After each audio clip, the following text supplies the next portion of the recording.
Hello friends, welcome back again.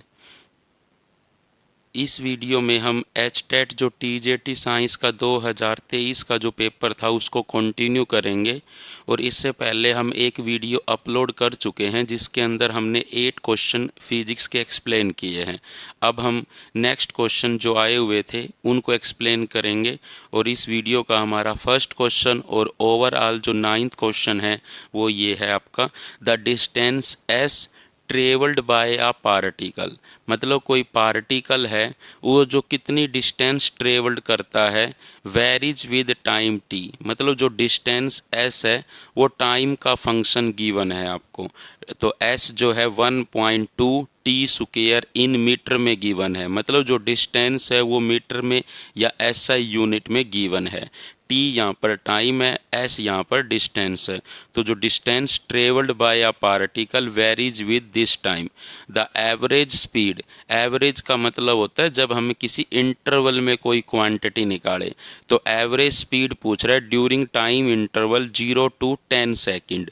0 to 10 second का मतलब यहाँ पर टोटल टाइम कितना हो गया, 10 सेकेंड हो गया। कि इस 10 सेकेंड के अंदर उसकी एवरेज स्पीड बताओ क्या होगी।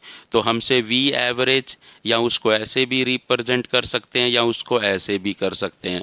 और इसको हम ये नहीं लिख सकते, ये नॉट इक्वल का साइन है कि ये चीज़ इसके बराबर नहीं होगी D S by D T.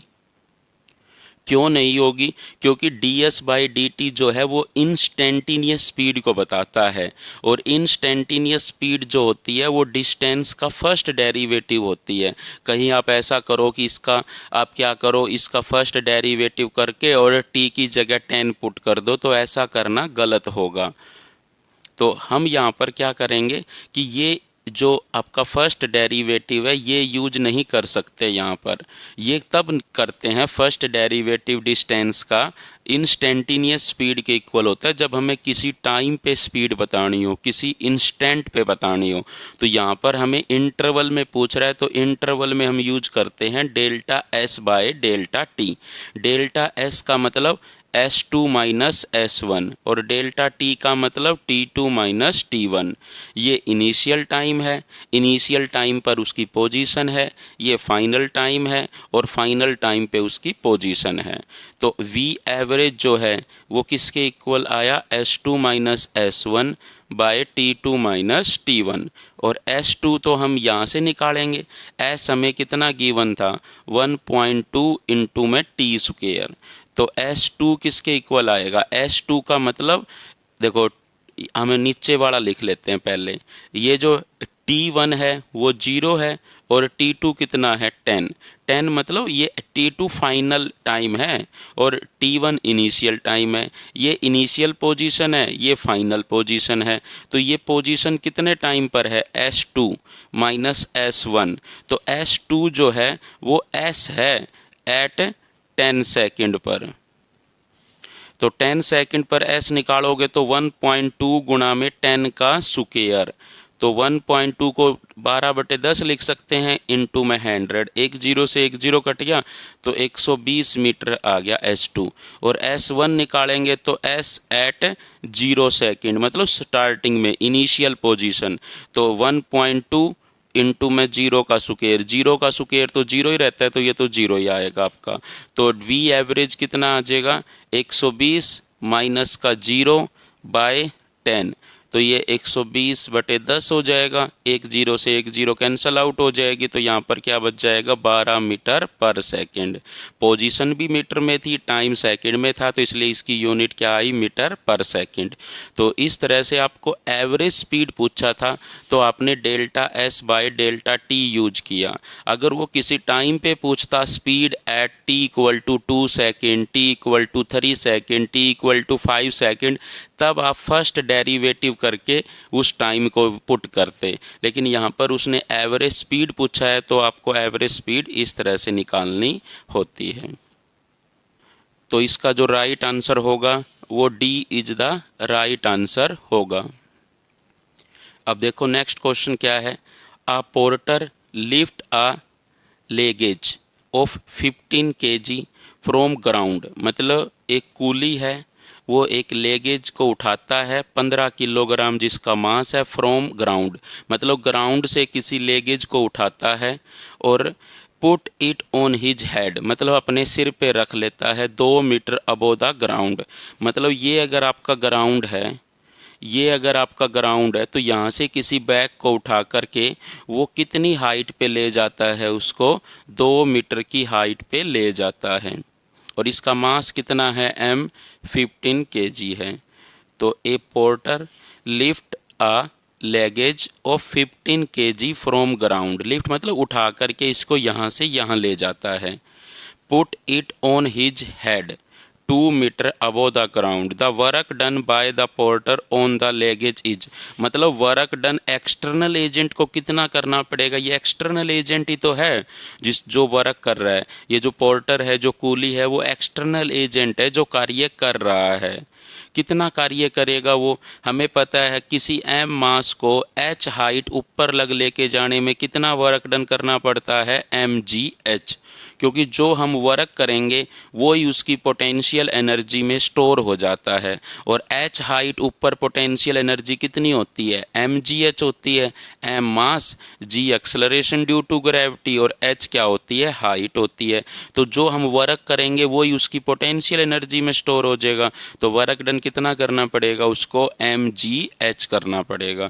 तो m तो यहाँ पर मास है जो कितना गिवन था 15 kg गिवन था, इनटू में जी कितना, देखो जी की वैल्यू कह रहा है, जी को कितना लीजिए 10 मीटर पर सेकंड स्क्वायर 10, और एच कितना था 2, तो ये 15 दूनी 30, 30 गुणा में 10, तो ये कितना आ जाएगा 300। और वर्क डन की यूनिट होती है न्यूटन इनटू मीटर, जिसको हम जूल लिखते हैं। तो फोर्स की mg तो फोर्स है, न्यूटन, और हाइट की यूनिट क्या है, मीटर, तो न्यूटन मीटर इसकी यूनिट हो जाएगी। तो वर्क डन जो एक्सटर्नल एजेंट को करना पड़ेगा या फिर जो पोर्टर को या कूली को जो करना पड़ेगा वो 300 न्यूटन मीटर का करना पड़ेगा, मतलब 300 जूल का वर्क उसको करना पड़ेगा ताकि वो मास 2 मीटर ऊपर अपने हेड पे रख सके। क्यों करना पड़ेगा, क्योंकि अर्थ उसके नीचे की तरफ फोर्स लगा रही है mg, तो कम से कम उतनी फोर्स तो उसको ऊपर लगानी पड़ेगी। एक अदर वे में समझ लीजिए कि अर्थ जो है उस मास को नीचे की तरफ अट्रैक्ट करती है mg, ये तो ड्यू टू ग्रेविटी लगेगी। अगर उसको ऊपर की तरफ लेके जाना है तो मिनिमम इतनी फोर्स तो चाहिए ही चाहिए उसको, ताकि वो उसको काउंटर बैलेंस कर सके। तो इसका मतलब अगर हम mg फोर्स ऊपर की तरफ लगाए और h उसका डिस्प्लेसमेंट हुआ है तो वर्क डन कितना करना पड़ेगा एक्सटर्नल एजेंट को, फोर्स भी ऊपर है डिस्प्लेसमेंट भी ऊपर है, तो कोस 0 1 हो जाता है। वर्क डन का फॉर्मूला क्या होता है, एफ एस कोस थीटा, कोस 0 1 हो गया, फोर्स कितनी है mg और डिस्प्लेसमेंट कितना हुआ है h, ऐसे समझ लीजिए। तो इसका मतलब इसका जो आंसर आएगा वो 300 न्यूटन मीटर आएगा। तो अगर इसको हम ऑप्शन के अकॉर्डिंग जाए तो A will be right answer. अब देखिए नेक्स्ट क्वेश्चन क्या है, a convex mirror has a radius of curvature 3 metre, मतलब एक कन्वेक्स मिरर है जिसकी रेडियस दे रखी है r, कितनी गिवन है 3 metre. If a object is located at 5 metre from the mirror, मतलब ऑब्जेक्ट की जो डिस्टेंस है उसको हम u से रिप्रेजेंट करते थे, वो 5 मीटर दे रखी है। ये आपकी u जो है वो ऑब्जेक्ट डिस्टेंस है, ऑब्जेक्ट डिस्टेंस मतलब ऑब्जेक्ट कितनी दूरी पर रखा गया है मिरर से, और ये है आपकी रेडियस ऑफ कर्वेचर। तो आपसे पोजीशन ऑफ इमेज की पूछ रहा है, मतलब आपसे v पूछ रहा है, इमेज डिस्टेंस या इमेज डिस्टेंस फ्रॉम मिरर से कितनी है, इमेज की पोजीशन पूछ रहा है, मतलब v पूछ रहा है। ये हम नोटेशन यूज करते हैं, r रेडियस ऑफ कर्वेचर के लिए यूज करते हैं, ऑब्जेक्ट की डिस्टेंस को u से रिप्रेजेंट करते हैं, इमेज की डिस्टेंस को v से।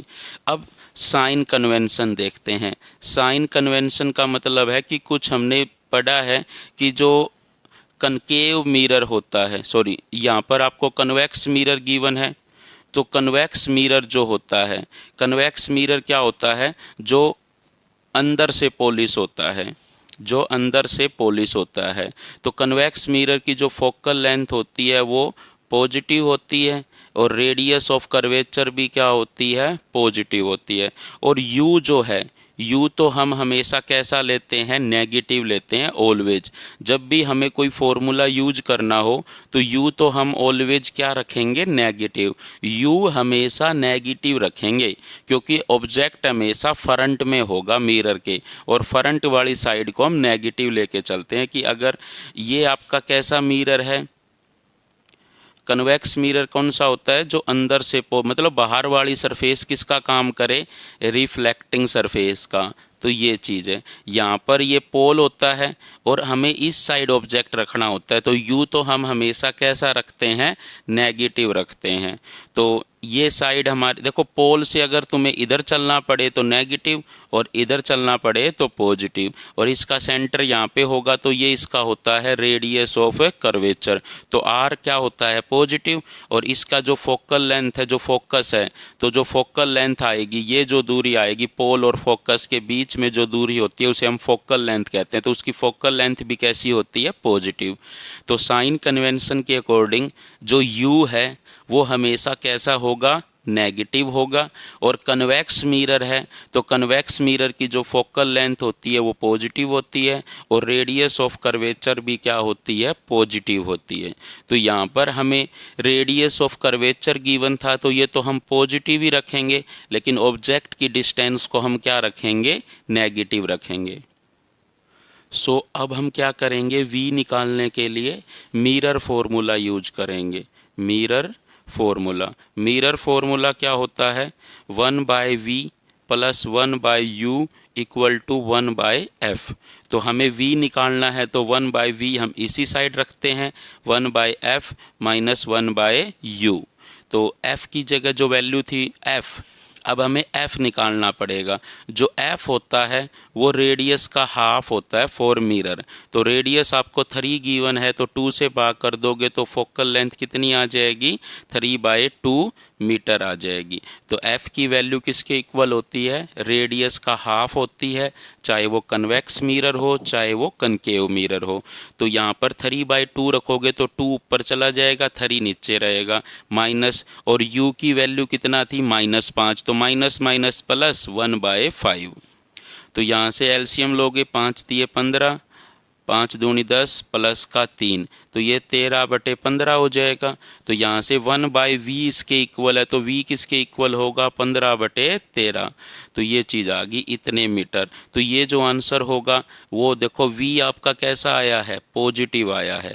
v आपका कैसा आया है, पॉजिटिव आया है। इसका मतलब मिरर के बैक साइड इमेज बनेगी, मतलब इमेज आपकी यहाँ पर बनेगी इस साइड में। इमेज कहाँ पर बनेगी आपकी, इस साइड बनेगी, मतलब अदर साइड ऑफ ऑब्जेक्ट। मतलब इमेज अगर पूछ ले इमेज कहाँ पर बनी है, image from other side of object, मतलब जिस साइड आपका ऑब्जेक्ट है उसके दूसरी साइड इमेज बनी है। और कितनी दूरी पर बनी है, पोल से 15/13 मीटर पे बनी है। अब देखो ऑप्शन के अकॉर्डिंग अगर हम चलें, ऑप्शन के अकॉर्डिंग तो आपको इसको क्या करना पड़ेगा, सिंप्लीफाई करना पड़ेगा, 15/13। तो ये वैल्यू 13 दूनी 26, तो ये वैल्यू 1 से थोड़ी सी ही ज़्यादा होगी, 15/13, और पॉजिटिव होगी।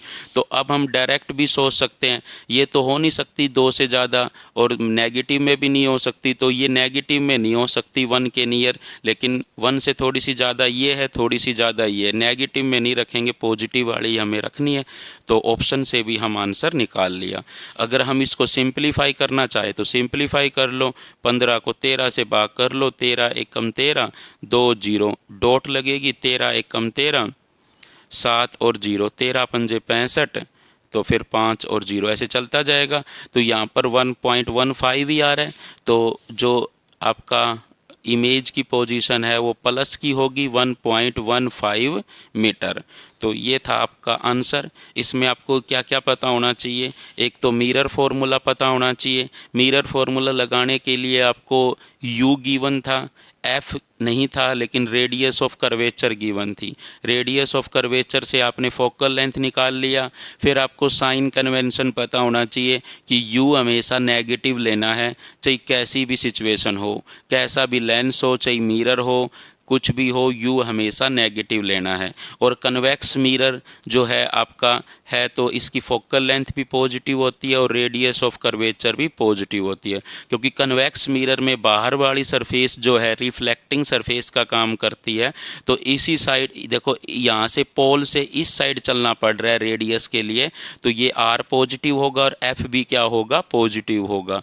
तो f और r दोनों पॉजिटिव होते हैं कन्वेक्स मिरर के लिए। तो जब आपने फॉर्मूले में पुट किया और 1/v इसके इक्वल आया है, ऑप्शन में ये आंसर दिया हुआ मिल सकता है, लेकिन हमें 1/v ये आंसर है, हमें तो v चाहिए, ये गलती मत करिएगा। तो फाइनल आंसर आपका आएगा 1.15 मीटर। अब देखो नेक्स्ट क्वेश्चन क्या है, the kinetic energy of an object of mass m moving with velocity 5 metre per second. मतलब कोई पार्टिकल या कोई ऑब्जेक्ट है जिसका मास m है और वो इतनी स्पीड से मूव करता है, तब उसकी काइनेटिक एनर्जी 25 जूल है। लेकिन आपने उसकी वेलोसिटी को इंक्रीज करके 3 टाइम्स कर दिया। वेलोसिटी पहले 5 मीटर पर सेकंड थी, उसको आपने 3 टाइम्स कर दिया वेलोसिटी को। तो अब काइनेटिक एनर्जी कितनी हो जाएगी ये पूछ रहा है। काइनेटिक एनर्जी विल बी, मतलब एक ऑब्जेक्ट का जो मास है वो क्या है m, और उसकी जो इनिशियल वेलोसिटी है, मतलब वो कितनी वेलोसिटी से मूव कर रहा था इनिशियली 5 मीटर पर सेकंड से, तब उसकी काइनेटिक एनर्जी कितनी थी 25 जूल।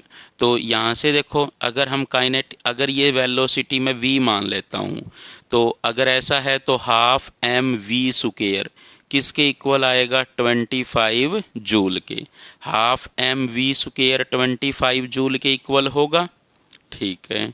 और इसी मास की कह रहा है, आपने वेलोसिटी को 3 टाइम्स कर दिया। वेलोसिटी को कितना कर दिया 3 टाइम्स, तो वेलोसिटी आपकी कितनी हो गई 3v हो गई। कितनी हो गई 3v हो गई। तो अब काइनेटिक एनर्जी कितनी आएगी, हाफ m इंटू में 3v का स्क्वायर। तो हाफ m 3v का स्क्वायर तो 9v स्क्वायर हो जाएगा। 9 अगर कॉमन लोगे तो हाफ mv स्क्वायर बचेगा, और हाफ mv स्क्वायर की वैल्यू तो कितनी गिवन है 25 जूल गिवन है। तो 9 इंटू में 25 हो जाएगा जूल में, और 25 की 9 से गुणा करोगे तो 225 जूल आ जाएगा। तो इस क्वेश्चन को आपने कैसे देखो, पहले काइनेटिक एनर्जी 25 जूल थी, लेकिन जब वेलोसिटी आपने 3v कर दी, फिर काइनेटिक एनर्जी कितनी हो गई 225 जूल हो गई। तो इसका जो राइट आंसर होगा वो A is the right answer होगा। तो एक तरीका ये है क्वेश्चन करने का, जिसमें ये था कि अगर आपको मास गिवन था, पहले जो वेलोसिटी जो वो मूव कर रहा था वो v मान लेते हैं कि वो v वेलोसिटी से मूव कर रहा है, और v आपको कितना गिवन था 5 मीटर पर सेकंड, और काइनेटिक एनर्जी कितनी गिवन है 25 जूल गिवन है। तो यहाँ से हम हाफ mv स्क्वायर, मतलब काइनेटिक एनर्जी कितनी होगी, अगर m मास v स्पीड से ट्रेवल करे तो हाफ mv स्क्वायर, ये आपको 25 जूल के इक्वल गिवन है। एक और दूसरा क्या कह रहा है, अगर उसकी वेलोसिटी को 3 टाइम्स कर दिया, मतलब 3v कर दिया, तब काइनेटिक एनर्जी कितनी हो जाएगी हाफ m इंटू में 3v का स्क्वायर, मतलब स्पीड या वेलोसिटी 3v हो गई, 3v रख दिया, 3 का स्क्वायर 9v का v स्क्वायर। तो यहाँ से 9 बार आ जाएगा, हाफ mv स्क्वायर किसके इक्वल बचेगा 25 के, यहाँ से तो 225 जूल। एक तरीका ये था।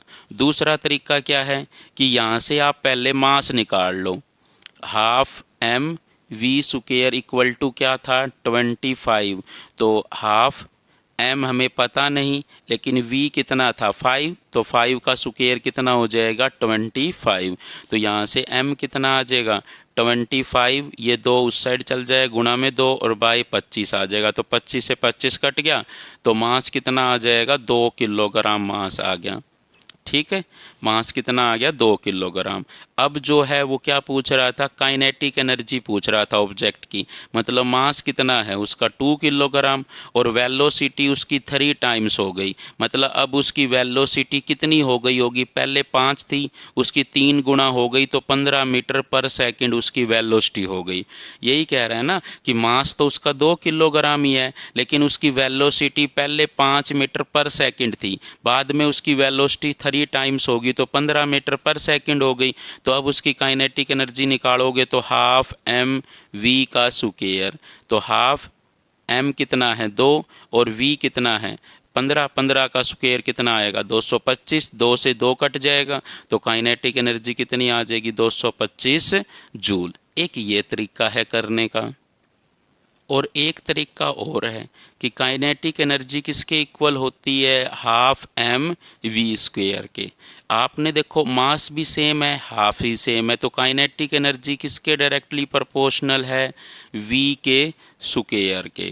तो पहले kinetic energy 2 by kinetic energy 1 equal to V 2 का स्क्वायर बाय वी 1 का स्क्वायर। 1 मैं इनिशियल के लिए यूज कर लेता हूँ और 2 मैं फाइनल के लिए यूज कर देता हूँ कि बाद में वेलोसिटी कितनी कर दी गई और पहले कितनी थी। काइनेटिक एनर्जी 2 की हमें पता नहीं, लेकिन 1 की हमें 25 जूल दे रखी है। फाइनल वेलोसिटी 3v हो गई और इनिशियली मान लेते हैं v थी। v अगर हम रखना चाहे तो क्या रख सकते थे 5 रख सकते थे।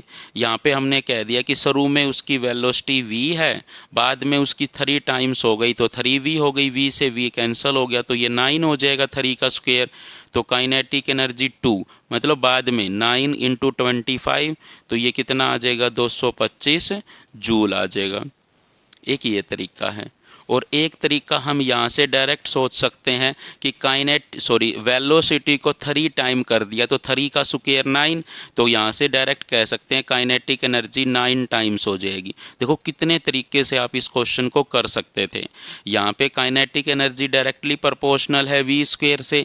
एक तो आप ऐसे मेथड लगा के गए और एक आपने स्मार्ट वर्क करके क्या किया कि वेलोसिटी को आपने 3 टाइम्स किया तो 3 का स्क्वायर 9 तो काइनेटिक एनर्जी 9 टाइम्स हो जाएगी। पहले 25 थी तो उसका 9 टाइम्स कितनी हो जाएगी 225 जूल हो जाएगी।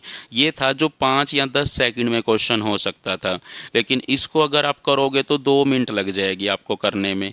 तो इस तरह से आप कुछ स्मार्टली कंसेप्ट सीखिए जिससे आप पेपर के अंदर अच्छा कर पाओ, कम टाइम में क्वेश्चन को सोल्व कर पाओ। अब देखो नेक्स्ट क्वेश्चन क्या है। At a height h above the earth surface, मतलब at a height h height above the earth surface the fractional change in the value of acceleration due to gravity. मतलब fractional में कितना change आएगा। अब हमें पता है जैसे जैसे हम अर्थ की सरफेस से, ये आपकी अर्थ है, अर्थ की जो सरफेस है ये आपकी अर्थ की सरफेस है, इससे जैसे जैसे आप ऊपर जाते जाओगे तो एच जी की वैल्यू जो है वो कम होती जाती है। तो कितना फ्रैक्शनल चेंज आएगा। फ्रैक्शनल चेंज होता है delta G by initial value. यहाँ पर acceleration due to gravity G होगा, यहाँ पर जी एच होगा। जी एच का मतलब एच हाइट ऊपर एक्सेलरेशन ड्यू टू ग्रेविटी की वैल्यू जी एच होगी, और यहाँ पर सरफेस पे, ये तो एट सरफेस पर है और सरफेस पर वैल्यू कितनी होती है जी, और एच हाइट ऊपर कितनी है जी के नीचे छोटा सा एच लगा दिया रिप्रेजेंट करने के लिए। तो eight a height H above the earth surface the fractional change का मतलब डेल्टा जी, तो डेल्टा जी बाय जी, और इसका मोड निकालना चाहिए हमें। फ्रैक्शनल चेंज के लिए क्या निकालना होता है मोड, तो ये हमें निकालना है। तो ये क्या होगा डेल्टा जी जो होता है बाय जी, तो ये कैसे निकालेंगे। डेल्टा जी का मतलब final value minus initial value by initial, ये चीज़ करनी है। G H height H minus मतलब final value minus initial by G. Mod इसलिए लेते हैं ताकि ये जो ऊपर वाली वैल्यू है कभी नेगेटिव आ जाए तो हम उसको पॉजिटिव बना सके मोड निकाल करके। तो जी एच माइनस जी बाय जी हमें ये निकालना है। अब कैसे करोगे इसको। अब हमें पता है g एट हाइट h किसके इक्वल होता है g इंटू में 1 माइनस 2h बाय r, इसके बराबर होता है 4h very very small then capital R। और यहाँ पर देखो सारे ऑप्शन h बाय r की फॉर्म में है, इसीलिए मैंने ये यूज किया क्योंकि h जो है यहाँ पर कम लेके चला होगा तभी ऑप्शन में ऐसा गिवन है। तो g h हाइट h, इस g को मैं नीचे ले आता हूँ, इक्वल टू क्या आ जाएगा 1 माइनस का 2h बाय r। अब दोनों साइड हम क्या करते हैं -1 घटा देते हैं तो GH/G-1 equal to 1 minus 2H by R minus का 1। ये माइनस का 1 और प्लस का 1 कैंसल आउट हो जाएगा और ये एलसीएम लेंगे तो GH minus G/G equal to क्या आ जाएगा, माइनस का 2H बाई आर। और अब हमें इसका क्या लेना होता है, मोड लेना होता है।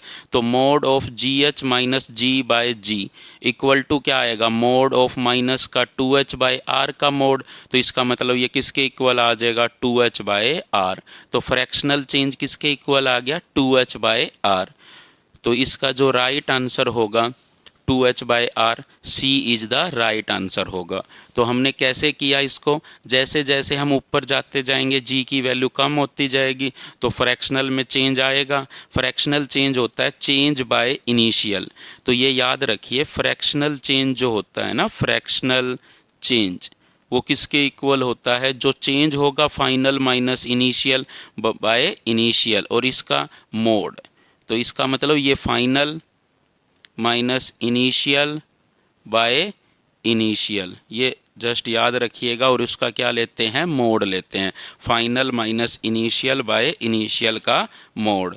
तो यहाँ से आपने डेल्टा G/G का मोड किया। क्यों किया, क्योंकि ये जो ऊपर वाली वैल्यू है कभी नेगेटिव हो सकती है। तो ये कैसे निकाला, GH equal to G into 1 minus 2H by R. क्यों यूज किया, ऑप्शन को देखते हुए। यहाँ पर जो H हाइट ले रहा है वो वेरी वेरी स्मॉल है, कैपिटल R। R क्या है, रेडियस ऑफ अर्थ है। तो फाइनली हमने ऐसा किया, यहाँ पे -1 दोनों साइड सब्ट्रैक्ट कर लिया। या यहाँ पर ये भी कर सकते हो, ये 1 आप उस साइड ले जाइए जिससे ये बन जाएगा और 2H बाई आर आ जाएगा। तो ये था फ्रैक्शनल चेंज। और अगर वो परसेंटेज चेंज कहता, अगर वो परसेंटेज में चेंज कहता तो जो 2H बाई आर आता है आपका फ्रैक्शनल चेंज, उसको 100 से मल्टीप्लाई कर देते तो परसेंटेज चेंज भी आप निकाल सकते थे। अगर कभी H की वैल्यू अगर आपको गिवन हो तो यहाँ पे रख के आप परसेंटेज चेंज निकाल सकते हो। लेकिन ये कब लगा सकते हो, जब H की वैल्यू R से बहुत कम हो, मतलब H आपका 10 किलोमीटर से कम हो, तभी आप ये फॉर्मूला लगा सकते हो 2H बाई आर वाला। So thank you for watching this video. अगर आपको वीडियो अच्छी लगी तो please like share and subscribe ज़रूर करें। प्लीज़ शेयर करिए फ्रेंड्स को अदर ग्रुप्स में। And again thank you so much.